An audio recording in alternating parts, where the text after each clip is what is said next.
સુરતના પાંડેસરા વિસ્તારથી એક બ્રેકિંગ ન્યૂઝ સામે આવી રહ્યા છે। તેની વાત કરવામાં આવે તો પાંડેસરામાં 10 શ્વાનોએ લીધો છે બાળકીનો ભોગ।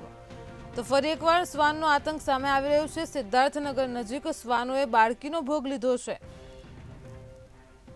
તો બાળકી ઘર નજીક રમતા હતી અને તે દરમિયાન રમતા રમતા તે ગુમ થઈ ગઈ હતી તેવી વિગતો સામે આવી રહી છે। નજીકમાં આવેલી વાડીમાંથી બાળકી મળી આવી છે।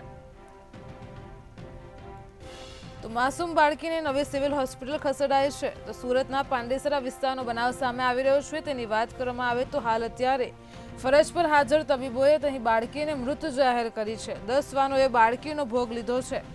તો 4 વર્ષની બાળકીના નિધનથી પરિવારમાં આઘાત લાગ્યો છે। સિદ્ધાર્થનગર નજીક શ્વાનોએ બાળકીનો ભોગ લીધા હોવાની માહિતી સામે આવી રહી છે। આપણે જાણીએ છીએ કે રાજ્યમાં અવારનવાર આવી રીતે આપણી સામે કિસ્સાઓ આવતા હોય છે। રખડતા ઢોર, રખડતા આખલાઓ અને શ્વાનને લઈને નાના બાળકો તેનો ભોગ બનતા હોય છે, જ્યારે આધેડ વર્ષના ઉંમરના લોકો પણ તેનો ભોગ બનતા હોય છે। ત્યારે વધુ એક કિસ્સો સુરતથી સામે આવી રહ્યો છે। તો આજ મુદ્દે અમારી સાથે સંવાદદાતા દિવ્યેશ પરમાર ફોન લાઈન પર જોડાઈ ગયા છે। જી દિવ્યેશ, જેવી રીતે સુરતથી સમાચાર આવી રહ્યા છે કે 10 શ્વાનોએ એક બાળકીનો ભોગ લીધો છે, શું કહેશો?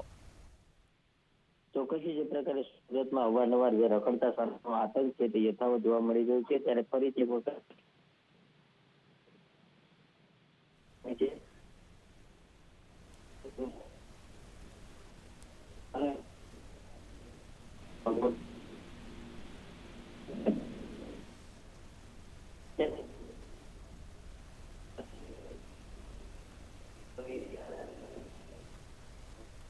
તો જેવી રીતે સુરતથી બ્રેકિંગ ન્યૂઝ સામે આવી રહ્યા છે કે પાંડેસરા વિસ્તારમાં 10 શ્વાનોએ ભેગા મળી એક બાળકીનો ભોગ લીધો છે, શું છે સમગ્ર વિગત?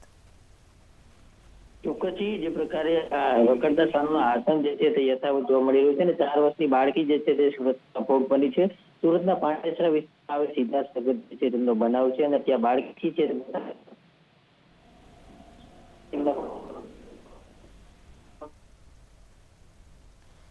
જે દિવ્યેશ, સમગ્ર માહિતી બદલ આભાર। તો જેવી રીતે સુરતના પાંડેસરા વિસ્તારમાંથી કિસ્સો સામે આવી રહ્યો છે। બાળકી ઘરની આસપાસ જ રમતી હતી અને તે દરમિયાન ગુમ થઈ ગઈ હતી। નજીકમાં આવેલી વાડીમાંથી જ બાળકીનો મૃતદેહ મળી આવ્યો છે। માસૂમ બાળકીને નવી સિવિલ હોસ્પિટલ ખસેડાઈ તે દરમિયાન તેને તબીબે મૃત જાહેર કરી છે।